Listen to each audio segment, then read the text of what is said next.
수백 년의 시간을 거슬러 역사 속으로 사라져간 흙이 다시 돌아왔습니다. 하얀 분에 어여쁜 문양을 입은 완주의 분청사기.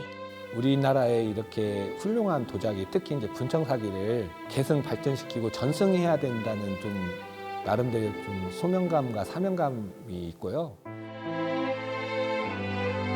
눈에 띄는 화려함은 없지만 그 안에는 뜨거운 열정을 품고 있는데요. 그 빛나는 속살을 다시 빛낸 사람. 도예가 진정욱 작가를 만납니다.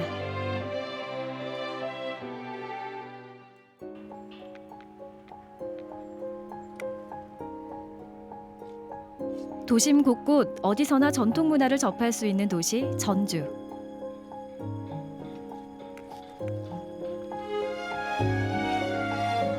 진정욱 작가의 작품들도 나들이를 나왔습니다.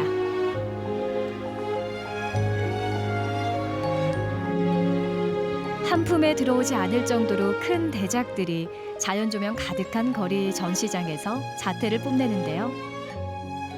문 밖으로 나온 예술 작품에 관람객과 작가는 뜻밖의 만남을 갖습니다. 컨테이너를 개조해가지고 불특정 다수의 시민들이 도자기뿐만 아니라 이제 이 공예를 관람할 수 있게끔 순회 전시를 하는 공간입니다. 기분 좋은 만남을 뒤로하고 발길이 닿은 곳은 산골마을 깊숙이 자리한 작업실입니다. 언제나 그렇듯 오늘도 흙과의 한판 씨름부터 시작하는데요. 이제 앞으로 몇 시간 동안은 오롯이 둘만의 시간. 조심스레 교감을 시도해봅니다. 20년 넘게 물레를 돌렸지만 할 때마다 긴장이 되는데요. 하지만 괜찮습니다. 흙이 금세 곁을 내어주리라는 걸 알거든요. 이 분청사기라고 하는 도자기의 그게 가장 큰 매력일 것 같은데요. 대량으로 만들어야 됐었던 그 시대에 서민들이 주로 사용을 하고 흙도 따라서 그렇게 좀 철분이 이렇게 중간중간에 있으면서 청자나 백자처럼 그렇게 정제되어 있는 흙이 아니라 자연스러움, 이제 이런 것들이 묻어나 있어서 더 서민적이라고 하는 게 아닌가 그렇게 생각이 들어요. 매끈하게 뻗은 곡선미에 둔탁한 듯 하면서도 은근히 빛나는 매력 덕분에 지금은 귀하게 대접받는 작이지만 수백 년 전만 해도 분청사기는 막사발 정도로 취급받던 그릇이었습니다. 그런데 오히려 그 점이 진정욱 작가에겐 특별하게 다가왔는데요. 2014년 그에게 도자기 공예 분야 최연소 우수 숙련 기술자의 영예를 준 것도, 또 공예 공모전에서 여러 번 대상의 영광을 안겨준 것도 모두 분청사기였습니다.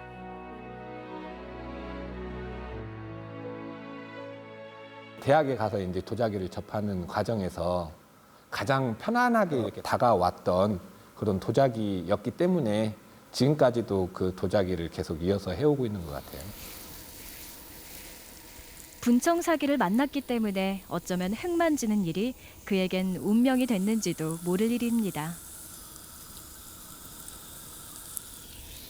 정형이 아니라 조금씩 이렇게 삐뚤어지기도 하고 불규칙적인 다 채우려고 하지 않고 자연스러움을 여기에 좀 넣어서 이렇게 하기 때문에 이 나름대로의 또 그 매력이 있는 것 같습니다. 뭐 임신한 엄마의 그 배처럼 아주 그 푸근하고 자연스러운 그런 이제 형태를 표현하는 게 이제 가장 힘든 것 같아요. 분청사기란 이름을 얻기 위해선 반드시 거쳐야 하는 과정. 회청색 바탕흙 위에 백토로 분장을 하는데요. 전통 도구인 귀알이 스치는 자리마다 자기 고유의 지문이 생겨납니다.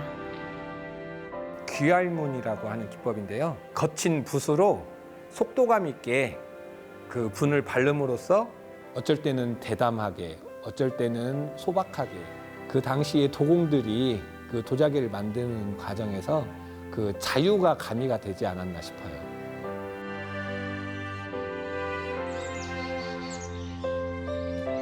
흙을 빚다 보면 늘 떠오르는 이름들.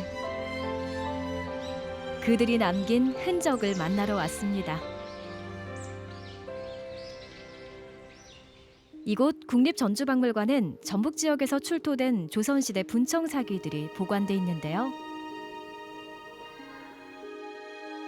지난 2016년 이곳에서 완주 하심리 가마에서 만들어진 분청사기를 목격한 후 그의 삶은 큰 전환기를 맞게 됩니다. 특히 접시를 수놓은 인화문에 마음을 온통 빼앗겨버리고야 말았죠.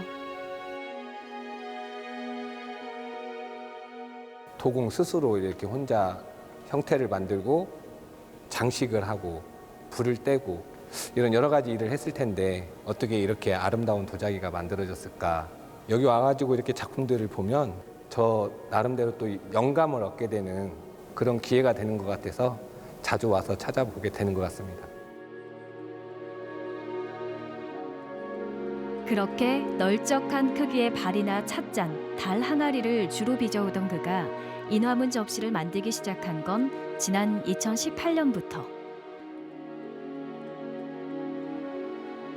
완주 하심리 가마에서 출토된 인화문 분청사기를 자신만의 방식으로 재현해보기로 한 겁니다. 무려 400여 년 만의 도전. 우리 분청사기 접시를 토대로 사이즈를 키우고 그 다음에 장식성을 높이고 도장 같은 것을 압인해 가지고 홈을 내서 이제 상감을 채워 넣어서 표현하는 그런 기법이고요.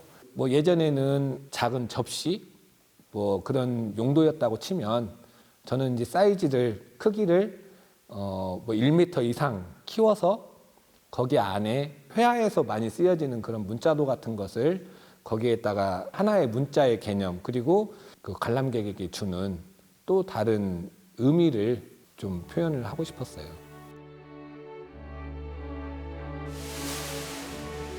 좀 더 분명하게 완주 분청사기만의 특징을 보여주고 싶은 욕심. 그래서 택한 대접시 작업. 완주 분청사기의 가장 큰 특징으로 도장을 이용해 문양을 새기는 인화문 기법을 가장 또렷하게 드러낼 수 있기 때문인데요. 여간 녹록지가 않습니다. 보통 한 2달 정도 걸려서 작품이 완성되는 것 같은데요.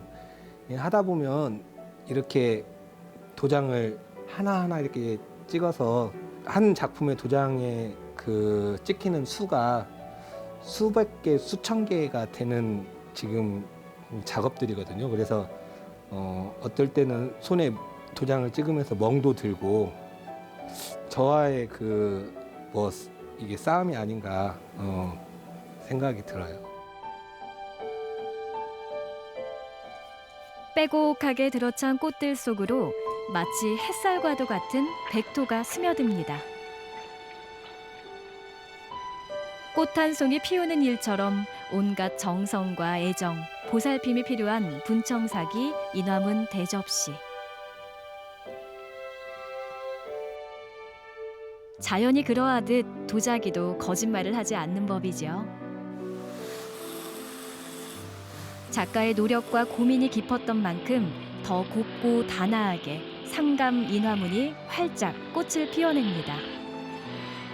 지금 하고 있는 이 작품은 2달 정도 걸리는 작품인데요. 어린아이를 이렇게 돌보듯이 이거를 하루하루 이렇게 상태가 어떤지 이렇게 계속 지켜봐 주지 않으면 이게 꼭 나중에 갈라진다든지 그런 문제가 꼭 생기더라고요. 그래서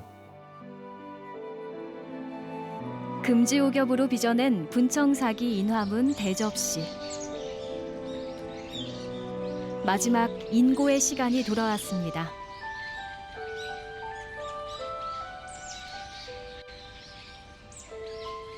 20년 전 직접 지었다는 장작가마가 부디 이 분청 사기들을 잘 품어주길 이제 겸허히 기다리는 일만 남았습니다. 일단은 이 완주 지역에서 나오는 분청사기를 재현하고 전승하고 발전시켜야 되는 의미에서 장작가마를 활용을 하고 있고요. 뭐 10점 구워서 두세 점 이렇게 완성품이 나와도 그거에 대해서 만족하고 완성품에 대한 제 나름대로의 희열을 느끼기 때문에 가슴 한켠 뜨겁게 타오르던 무언가가 있었습니다. 완주의 분청 사기를 만나고 깨달았습니다. 그것은 바로 그 역사의 끈을 이어가야 한다는 것. 그는 이제야 그 첫 발을 뗐을 뿐입니다. 지금 제가 하고 있는 도자기가 후대에서도 역사로 남기를 바라는 마음으로 열심히 도자기를 만들어야겠죠.